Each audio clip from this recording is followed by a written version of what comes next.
আসামের কোকরাঝারের রেল লাইনে আইডি বিস্ফোরণ। কোকরাঝার রেল স্টেশন থেকে শালকাটি রেল স্টেশনের মাঝপথে গতকাল মধ্যরাতে একটি ভয়ঙ্কর বিস্ফোরণ ঘটে।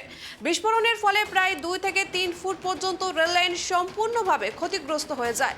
আর এই মুহূর্তে আমাদের সঙ্গে রয়েছে আমার প্রতিনিধি অংশুমান, এখনকার পরিস্থিতি কি?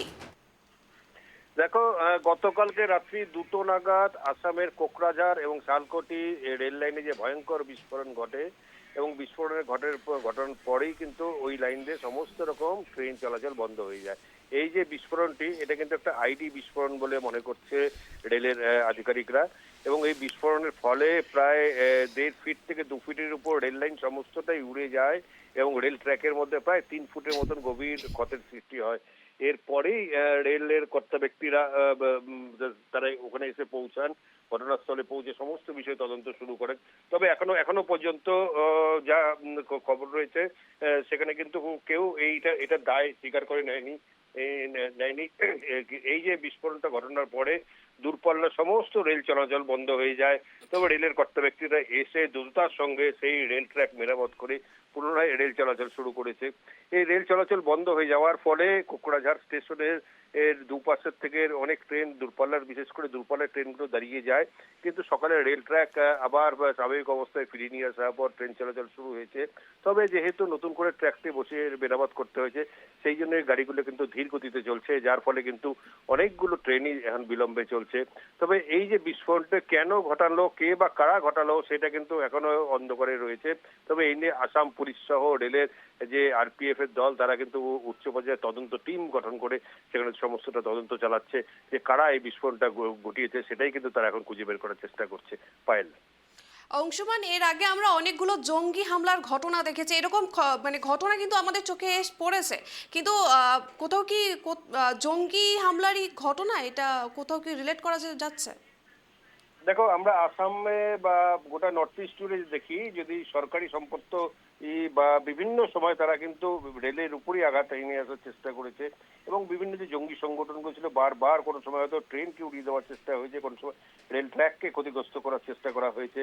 কাজে এক্ষেত্রে এই যে বিস্ফোরণটা ঘটিয়েছে আইডি বিস্ফোরণ অত্যন্ত একটা শক্তিশালী বিস্ফোরণ এবং এইটা করানোর জন্য ডিটোনেটর ইউজ করা হয় এবং দূর থেকে নিয়ন্ত্রণ করে তবে এই বিস্ফোরণটার ঘটনা হয়। কালকে যে বিস্ফোরণটি ঘটে, ঠিক তার আগে মুহূর্তে কিন্তু সেখান থেকে একটা ট্রেন আসছিল, হয়তো সময়ের কিছু তারতম্যের জন্য সেই ট্রেনটা রক্ষা পেলেও রেল লাইন ক্ষতিগ্রস্ত হয়েছে। কাজে এই যে বিস্ফোরণটা একটা জঙ্গি সংগঠনই ঘটিয়েছে, এটা কিন্তু একরকম মেনে নেওয়া যায়। তবে সমস্তটাই এখন যেহেতু আসাম পুলিশ এবং রেলের আরপিএফ তদন্ত করে দেখছে, তদন্ত করার পরে কিন্তু নিশ্চিত হতে বলা যাবে যে কে বা কারা এটা বিস্ফোরণটা ঘটিয়েছে। পায়নি। অংশুমান, সাধারণ মানুষের নিরাপত্তা নিয়ে তো তাহলে আবারও প্রশ্ন উঠছে। একদমই। দেখো, এই যে রেল যাত্রীরা যারা যখন আসামের ওই অন্ধকার দিয়ে যাতায়াত করবে, সেই সময় কিন্তু একটা নিরাপত্তার প্রশ্ন থেকেই যায়। অতীতেও আমরা দেখেছি যে একটা সময় জানি আসাম অশান্ত হয়ে উঠেছিল, আসামে একের পর এক রেল লাইনে বিস্ফোরণ ঘটছিল। সেই সময় রাত্রিবেলার দিকে সমস্ত ট্রেন কিন্তু রেল দপ্তর থেকে বন্ধ রাখা হয়েছিল।